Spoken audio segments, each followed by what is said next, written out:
Hi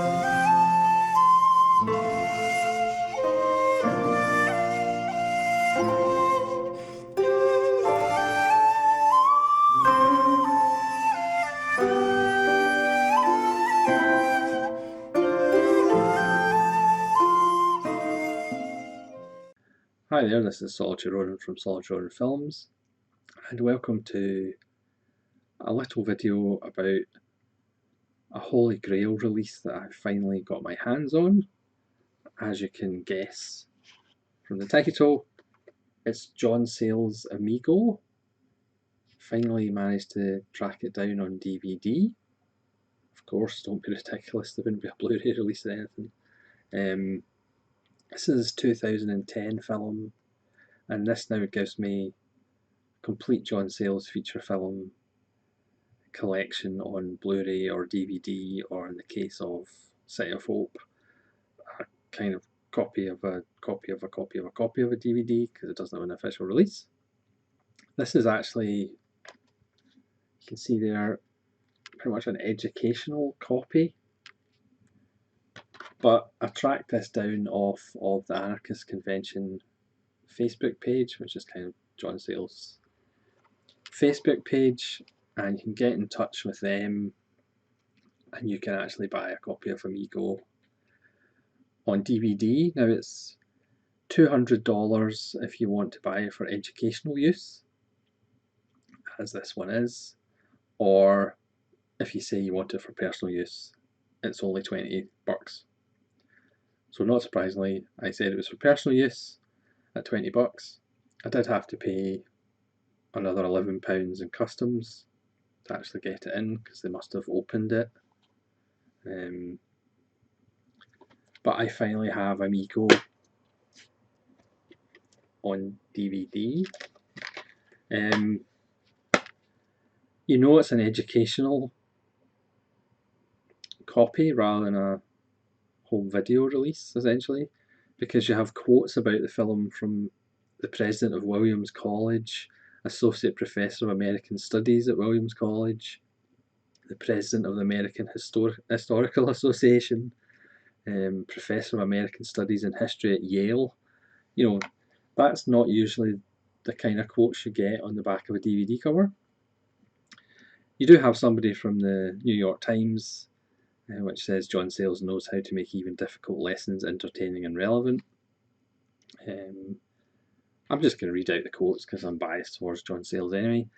This is from Adam F. Falk, the president of Williams College. Sayles' works are at the forefront of transnational thinking in American studies and can help reflect on the effects of US empire both historically and in the present. That's a lot different from instant classic that you see on most DVD boxes. Amigo constitutes a major contribution to American studies and Asian American studies. John Sayles is one of the most important public historians of our generation. In Amigo, John Sayles has rendered the birth of the United States overseas empire in an exceptionally discerning and intimate social portrait. Again, not the kind of quotes you usually see on the back of a DVD box that says the greatest Hugh Grant film of the month or something like that. The film is 124 minutes in colour, shot on digital for budget reasons. Obviously, Sayles works with very small budgets. It's in English, Spanish, Cantonese and Tagalog, which is the native tongue of the Philippines, shot in the Philippines. The extra features is a PDF which discusses Asian American history, Philippine independence, sociology of war, empire studies, film studies, social philosophy and political history, because obviously this is for educational purposes only. There's a Sayles commentary, so it's almost worth the £30 essentially for the Sayles commentary. And there's interviews with him talking about the history of it, talking about his process, how to make films. Again, if you're a low budget or a young filmmaker making low budget films, you need to listen to as many John Sayles commentaries as you can, because he pretty much teaches you how to make low budget films with very little resources. and it also includes the English and Tagalog screenplays. So there's a ton of special features. Obviously, if you put the DVD in your computer, you got all this educational material because it's all about education. But is the film any good? Yes, it is. It's probably Sayles' best film post 2002, Sunshine State. He only made one film after this, Go for Sisters, in 2013. He hasn't, unfortunately, released a film since, probably due to budget. He has released another novel because he's a big show off. Kind of the genesis of this film came about when he was researching his book on America's relationship with Cuba, and then there was just a little note about the American war in the Philippines, which he had no idea about. He spoke to American-Philippine friends that he had, and they hadn't heard of it. Maggie Renzi, his longtime partner producer, she says in the extras that she was an American history major at college, and that had been mentioned briefly, and again never really been mentioned again, as if it never happened. Um, but America, with her war with Spain, also then invaded the Philippines and Guam. Um, so it's set in about 1900, and this is really the birth of the American colonial idea. But again, it's less of a war film because it's Sayles and it's more about the people. It stars Garrett Dillahunt and Sayles stalwart Chris Cooper and a young Dane DeHaan before he was famous and in Valerian and other things. And Joel Torres, who is a famous Filipino actor and co-produced the film. And Torres stars as Raphael, who is essentially the mayor of this small village, and he's caught between the invading American forces led by Chris Cooper's colonel and Garrett Dillahunt's lieutenant, who's left to garrison the town. Apparently, hundreds, if not thousands, of these mayor characters were killed by one side or the other during the war.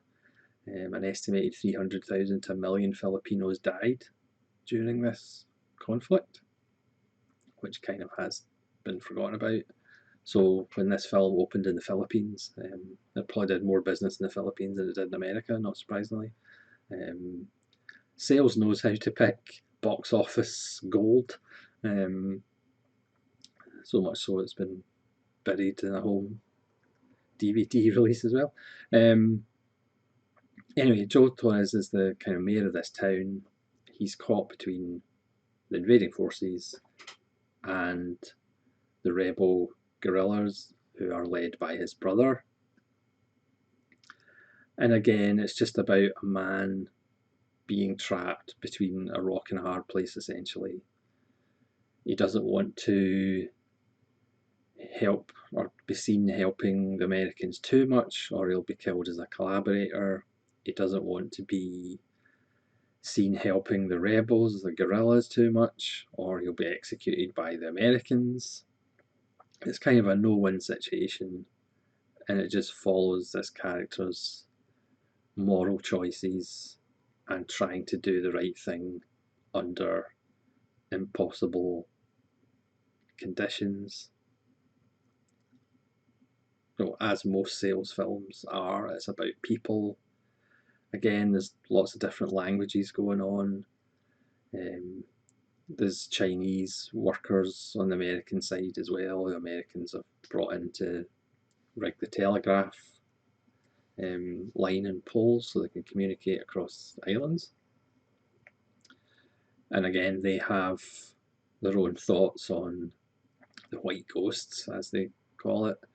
And you have the American soldiers who are generally young and dumb, and made up of various forms of redneck, because obviously it's 1900, so their idea of racial equality doesn't exist.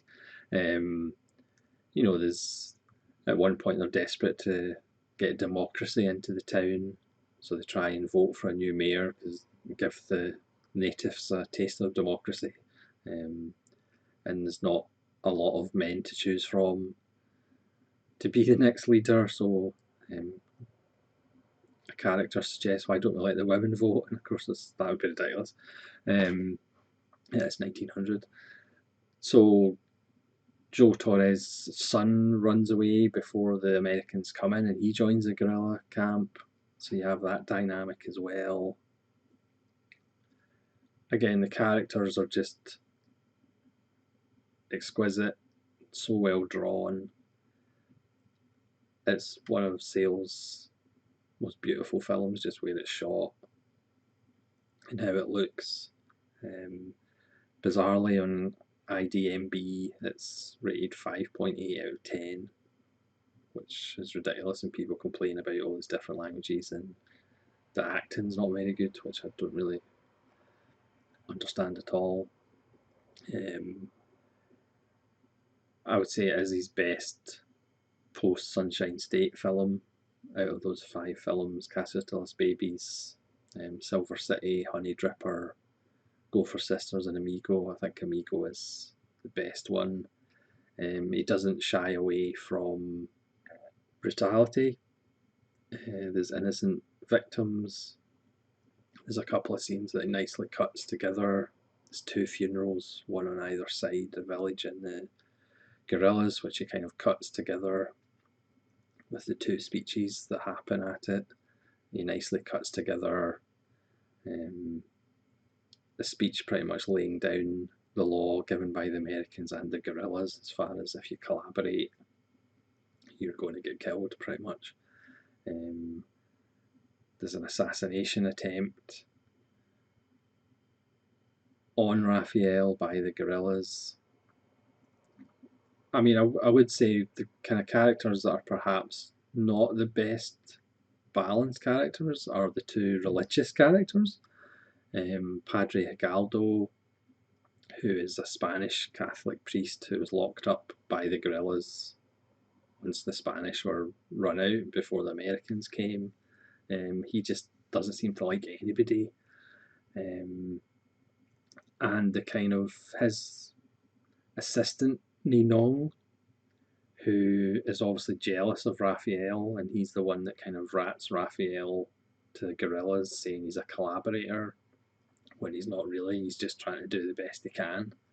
And again, it's a theme that kind of runs through Sayles' films, of characters just trying to do the best they can, just trying to live their lives. Because again, Sayles obviously has a reputation of being this crazy leftist or whatever, which has perhaps hurt his box office. But the fact of the matter is, Sayles just has the message of we're all the same underneath, no matter colour or sex or anything else. We're just the same, and we're just trying to do the best we can. I know it's revolutionary. So again, it's a film that you care about the characters, you care about Raphael. You get to know the American soldiers who at first are obviously kind of a bit of rednecks and stuff like that, but you do kind of get to know them. Garrett Dillahunt's character used to be an architect before he joined the army. A lot of them are kids. Dane DeHaan's character is a kid who develops a shine for one of the village girls.